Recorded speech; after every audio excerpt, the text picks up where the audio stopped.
La toute première chose qu'on remarque sur ce nouveau modèle-là, évidemment, c'est sa grosseur. C'est pas une petite moto. C'est gros, c'est large. Vu de face, c'est exceptionnellement large. On le voit ici, là, ça fait quand même gros, c'est massif. Mais qui dit massif dit aussi on est vu partout où est-ce qu'on va. Il y a des belles touches de rouge, du bleu, du blanc, un beau rappel de BMW évidemment. On a beaucoup de lumière, puis ça, c'est bien agréable. Ce véhicule-là, c'est super puissant. C'est quand même énorme, 1300 cc. Ça a 145 chevaux vapeur. Donc, tassez-vous, ça tire. Le sentiment d'une grosse moto, il s'en va instantanément. Du moment qu'on tourne les gaz, on se rend compte à quel point cette moto-là est légère. Tout ça, c'est pas de la magie, c'est de l'ingénierie et de la géométrie. Son moteur Boxer, qui est plus bas, évidemment, descend le centre de gravité, l'approche du sol. Alors, on n'a vraiment pas le sentiment d'une moto qui est très lourde. Lorsqu'on s'assoit, on est bien. Le fait d'avoir biseauté la selle, bien, ça, évidemment, ça nous donne un petit peu plus de longueur. Ça veut dire que lorsqu'on est sur la moto, bien, je peux avoir un pied complètement au sol et c'est pas compliqué. Je sens pas que la moto va tanguer d'un côté ou de l'autre lorsque je mets le pied. Puis ça, bien, pour quelqu'un de 5 pieds 7, c'est quand même le fun. Le tout premier point que j'ai aimé, c'est évidemment le look de la moto. Elle est exceptionnelle, elle est magnifique, c'est une belle moto. Bon, ça va paraître un peu de base, mais j'ai été très impressionné aussi par la robustesse des miroirs. Ce que je veux dire par là, c'est qu'il n'y a aucune vibration dans les miroirs quand on roule. Et ça, c'est en partie à cause du châssis, mais surtout la suspension ultra avancée. On parle ici d'une suspension dynamique adaptative. C'est une suspension exceptionnelle. C'est un charme à conduire. On ne sent à peu près pas les bosses, peu importe les terrains dans lesquels on s'aventure. J'ai adoré aussi le pare-brise adaptatif. Je le sais, il y a beaucoup de motos qui ont ça, mais le système est tellement simple et la bulle de protection que ça offre, c'est vraiment efficace. C'est étonnant, ça, c'est un des trucs qui m'a beaucoup impressionné.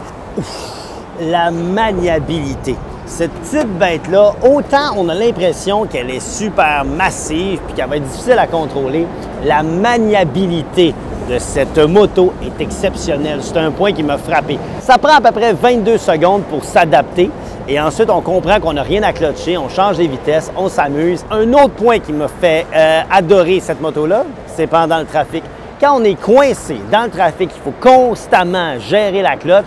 Bien, avec une moto comme ça, pas de clutch, pas de problème. C'est le modèle ASA, donc c'est le modèle semi-automatique, Automated Shifting Assistance. Donc, je n'ai pas de clutch ici, mais j'ai quand même un sélecteur de vitesse à mes pieds. Donc, c'est moi qui dois sélectionner soit mes vitesses aux pieds ou sinon, c'est automatique. D'ailleurs, si j'arrête à une lumière ou à un stop, je n'ai pas besoin de trouver le neutre. Non, je sais, ça fait bizarre, mais on descend simplement les vitesses, on se met en première et on peut tout lâcher. La moto n'avancera pas. Et au moment où la lumière tourne au vert, bien, je fais simplement tourner l'accélérateur. La moto va comprendre que maintenant, mon arrêt est terminé et hop, la vitesse va embarquer et je peux continuer. Donc, cette moto-là, c'est impossible d'étouffer. Bon, l'écran est quand même intéressant, un moniteur TFT avec plusieurs modes. Ici, c'est le mode, j'ai mis le mode d'affichage sport, mais j'ai mis mon mode enduro. On voit qu'il me reste 533 km d'autonomie. On voit aussi à quel point j'incline le véhicule. Lorsque je vais rouler, bien évidemment, si je pense à 34, 36 degrés, on va le voir de ce côté-là. Le problème, c'est que ça donne le goût de battre son record à chaque fois. Évidemment, je peux changer les modes. On a le mode enduro, on a le mode Eco, le mode Rain et le mode Road. On a la navigation, les médias, le téléphone et les paramètres. Et vous pouvez évidemment télécharger l'application de BMW pour avoir la navigation directement intégrée au moniteur. Il y a aussi son autonomie. Cette moto-là a une autonomie d'à peu près 530 km lorsque le plein est fait. On parle ici d'à peu près 30 litres d'essence qu'on peut y mettre. On n'a pas de problème. Sur la route, on ne sent à peu près pas la vibration. Même si on est quand même chaussé très agressif ici, bien, on la sent presque pas. C'est une moto qui se balance d'elle-même et qui est très intelligente. Il y a vraiment là, énormément de technologie dans cette belle moto. En parlant de techno, il y a même un bouton qui permet d'ajuster la hauteur de la moto.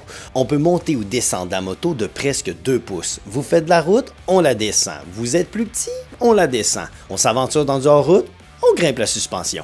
C'est une moto qui n'est pas parfaite. Il y a quelques points à améliorer. Il n'y en a pas beaucoup selon moi, mais quand même, il y a quelques points à améliorer. Premièrement, bon, là, j'en ai parlé un petit peu de l'affichage, mais selon moi, la navigation maintenant, ça devrait être presque intégré directement dans l'affichage. Le deuxième truc qui m'a un petit peu déçu, c'est le confort de la selle. Ouais, c'est une selle chauffante, avec poignée chauffante, mais le confort de la selle, après une heure et demie à rouler, honnêtement, oui, ils l'ont biseauté, mais j'ai l'impression que c'est quand même un petit peu inconfortable. Après une heure et demie, je dois bouger mes fesses, changer ma position, me reculer un petit peu. J'ai l'impression que le banc n'est pas optimal. Et selon moi, un autre point à améliorer, c'est sa béquille. Sa béquille est hyper inclinée, donc la moto penche énormément vers la gauche quand elle est sur la béquille. Alors, ça la rend un peu difficile à remettre droite quand c'est le temps de partir. Je vous montre.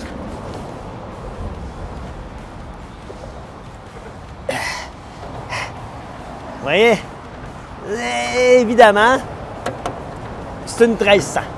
En conclusion, si tu es un aventurier de la route, que tu es habitué de piloter des motos aventure de gros gabarits, que tu aimes faire des longues randonnées, que tu n'as pas peur de la garnotte, tu n'as pas peur de manger de l'asphalte, elle va assurément t'impressionner, surtout avec son rapport poids-puissance et son sentiment de légèreté. Pas de clutch, pas de cassage de tête, simplement un sélecteur de vitesse, des freins et beaucoup de puissance. C'est une moto qui va faire tourner les têtes, qui va impressionner et c'est surtout une moto qui va révolutionner, d'après moi, le monde de la moto. Et puisque j'ai oublié de faire une finale en vidéo, je te la fais en audio. Bye!